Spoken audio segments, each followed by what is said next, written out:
Hello everyone, आप सभी का स्वागत है हमारे यूट्यूब चैनल इंग्लिश फेल में।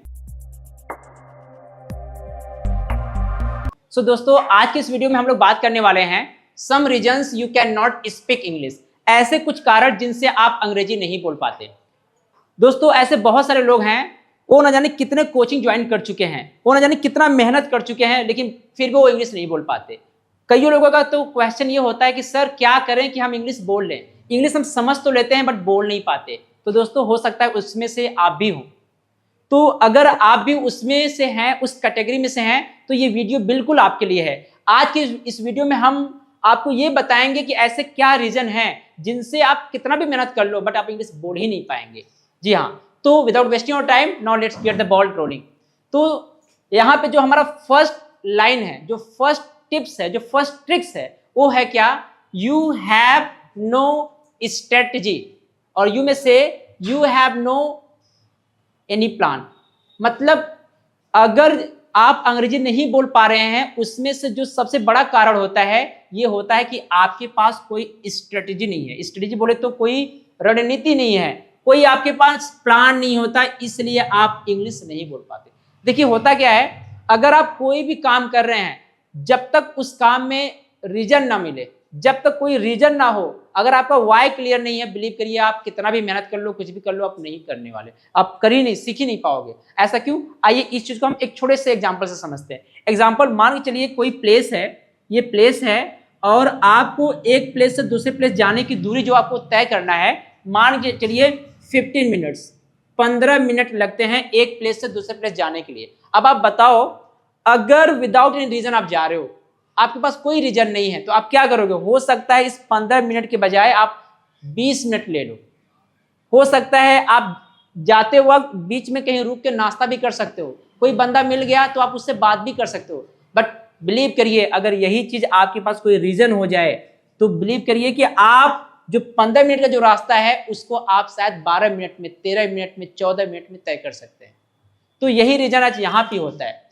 किसी भी हम कोचिंग क्लास में जाते हैं अटेंड करने के लिए, तो वहां पे होता है कि 5 महीने का कोर्स है, 6 महीने का कोर्स है, कुछ लोग का कहना तो ये 3 महीने का ही कोर्स है।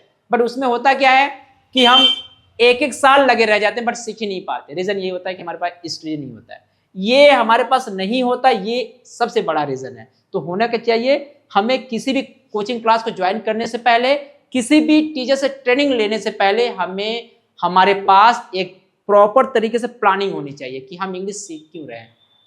उम्मीद करता हूं आपको फर्स्ट लाइन समझ में आ गया है।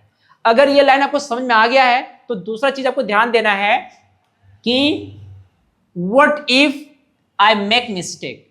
देखिए व्हाट इफ एक फ्रेजेस है जिसका हिंदी होता है क्या होगा अगर, यदि क्या होगा। देखिए हम लोग क्या करते हैं ना, इंग्लिश बोलने से पहले हम कई बार सोचते हैं कि यार जो मैं सेंटेंस बोल रहा हूं क्या सही है या रॉन्ग है, राइट है और रॉन्ग है। जो बोलने जा रहे हैं कहीं अगला व्यक्ति हमें गलत न कह दे, मतलब हम बहुत सोचते हैं। तो ये बहुत बड़ा रीजन है जिससे हमारे पास अच्छा खासा नॉलेज होने के बावजूद भी हम इंग्लिश नहीं बोल पाते। तो इसके लिए मैं एक थोड़ा सा आपको टिप्स देता हूं। अगर ये टिप्स आप अपनाते हो, बिलीव करिए ये जो हैबिट है आपके पास से बिल्कुल रिमूव हो जाएगी, आप इससे गेट इट कर जाओगे। होता क्या है, देखिए जब भी हम किसी भी लैंग्वेज को सीखते हैं तो उस लैंग्वेज हम क्या करते हैं कि अपने आप को एक्सपर्ट मानने लगते हैं। जो ही हम किसी भी कोचिंग क्लास को ज्वाइन करते हैं, 2 दिन हुआ रहता है तो हम अपने आप को एक्सपर्ट मानने, एक्सपर्ट मतलब हम अपना भौकाल बनाने की कोशिश करने लगते हैं कि यार हम भाई I have joined spoken classes, now I am taking the class of spoken English, now I can learn English, now I can speak in English well. तो please it's my humble request to all of you, अपने आप को expert मत मानिए, अपने आप को beginner मानिए, अपने आप को एक स्टार्टर मान के चलिए। जहां भी आप इंग्लिश बोलिए आप ये सोच के चलिए कि हम इंग्लिश बोल रहे हैं, तो अगर जो ही मैं गलती करूंगा तो तुरंत मैं सॉरी बोल के मैं माफी मांग लूंगा कि भाई sorry, it's by starting, now I am learning spoken English, now I am learning.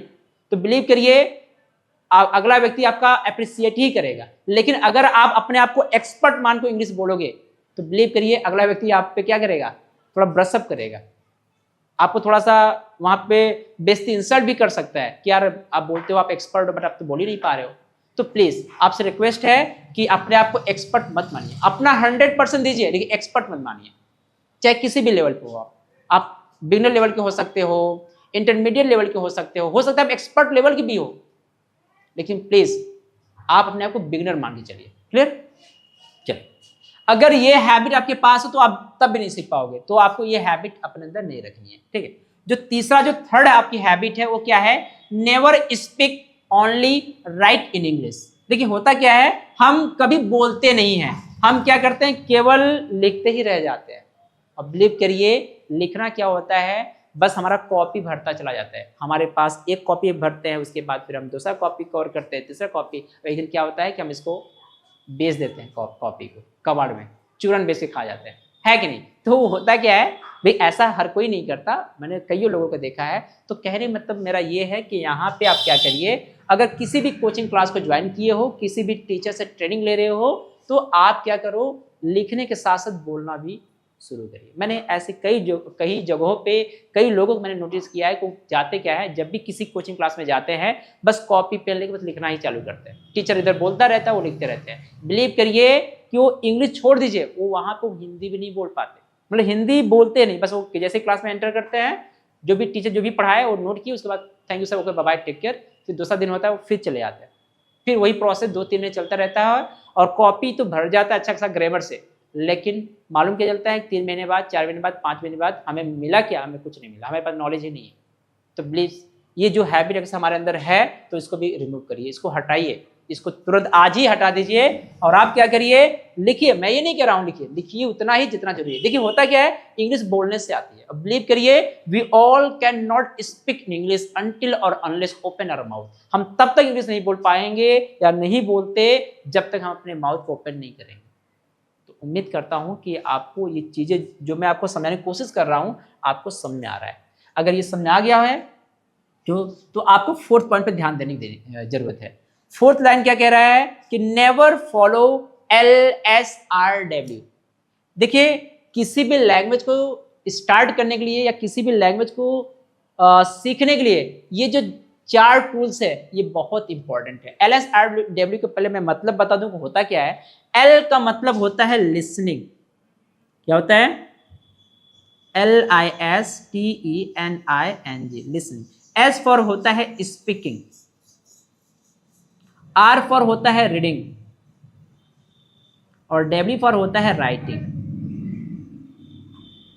देखिए जैसे होता क्या है, आप एक लाइन आप लोग सुने होंगे कि एक अच्छा श्रोता ही एक अच्छा वक्ता होता है। A good listener makes a good speaker. यदि आपको एक अच्छा वक्ता बनना है, अगर आपको एक अच्छा स्पीकर बनना है, तो सबसे पहले आपको एक गुड लिसनर बनना पड़ेगा। ऐसा क्यों? देखिए होता क्या है, अगर हम किसी सामने कुछ बोल रहे हैं तो हम बोलते वही चीज है जो हम पर डे उस चीज को रिपीट करें, लेकिन सुनते हम वो चीज हैं जो शायद हम फर्स्ट टाइम सुने, हम कोई नई चीज सुनने की कोशिश करते हैं। It is told that listening is an art, if you are master in it, believe me, you are going to be a good speaker, you are going to be a great speaker. तो इसलिए आप क्या करो, पहले सुनिए, उसके बाद अब देखिए जो भी चीज हम सुनेंगे तो पक्का ये कंफर्म है कि हम उसको बोलेंगे जरूर। अगर हम 10 बातें सुन रहे हैं, 10 वर्ड्स हम सुन रहे हैं, तो उसमें से हम 1-2 वर्ड कॉपी जरूर करते हैं। तो speaking is as you know, speaking is also an art. ठीक होता क्या है, ये हमारा ईयर है, ये हमारा माउथ है, यहां से हम सुनते हैं, यहां से हम बोलते हैं। ये होता क्या है, ऐसे बहुत सारे बच्चों को आपने देखा होगा कि वो एक एक सांस में 5-5 गालियां दे देते हैं। कैसे? मतलब वो कहीं ना कहीं उस चीज को सुने ना, फिर वो बोलते हैं। ये हमारा एक मील का काम करता है, एक चक्की का काम करता है। जैसे यहाँ से अगर से गेहूं जाएगा तो यहाँ से गेहूं के आटे ही निकलेंगे, गेहूं के ही। अगर यहाँ चावल जाएगा तो बिलीव करिए गेहूं का आटा नहीं, वो चावल का आटा निकलेगा। अगर यहाँ पे अगर से बॉलीवुड का सॉन्ग जाएगा तो बिलीव करिए यहाँ से बॉलीवुड का ही सॉन्ग निकलेगा। अगर यहाँ पे हम भोजपुरी सॉन्ग सुन रहे हैं, भोजपुरी सॉन्ग हमारे कान में जा रहे हैं, तो बिलीव करिए हो ही नहीं सकता कि बॉलीवुड का सॉन्ग निकलेगा, भोजपुरी का ही निकलेगा। कहने मतलब मैं आपको ये बताने की कोशिश कर रहा हूँ कि जो चीज़ हम सुनते हैं वही चीज़ हम बोलते हैं। तो इस पे आप जरूर फोकस करें। तो आप क्या करिए, यूट्यूब पे ऐसे बहुत सारे वीडियो पड़े हैं इंग्लिश के, जो शॉर्ट मूवी है 7-7 मिनट के, 10-10 मिनट के, 15-15 मिनट के, तो आप इसको सुनिए और वहाँ पे उस मूवी को भी देखिए, इंग्लिश सॉन्ग सुनिए, और इसके बाद जो भी सुनेंगे तो उसको कोशिश करिए बोलने की भी कोशिश करिए। ठीक है? और क्या करिए कि जो भी आप वर्ड सुन रहे हो तो आप जब इसको बोलोगे ना तो इसमें प्रैक्टिस में आएगा। जब प्रैक्टिस में आएगा तो ये स्पीकिंग होगा। अच्छा एक चीज और ध्यान रखिएगा, LS हमारा तो क्लियर हो गया, लेकिन R जो है, R फॉर जो रीडिंग होता है, उसमें क्या होता है कि बहुत सारे स्पीकर ऐसे होते हैं कि वो इंग्लिश बोलते जरूर हैं लेकिन वो फ्लुएंटली नहीं बोल पाते। मतलब इनकी जो जब बोला स्टार्ट करते हैं तो वो अटक अटक के बोलते हैं, मतलब फंबलिंग करते हैं या फ्लुएंट नहीं बोल पाते, धारा प्रवाह में नहीं बोल पाते। तो उसके लिए क्या होता है, रीडिंग बहुत मायने रखता है।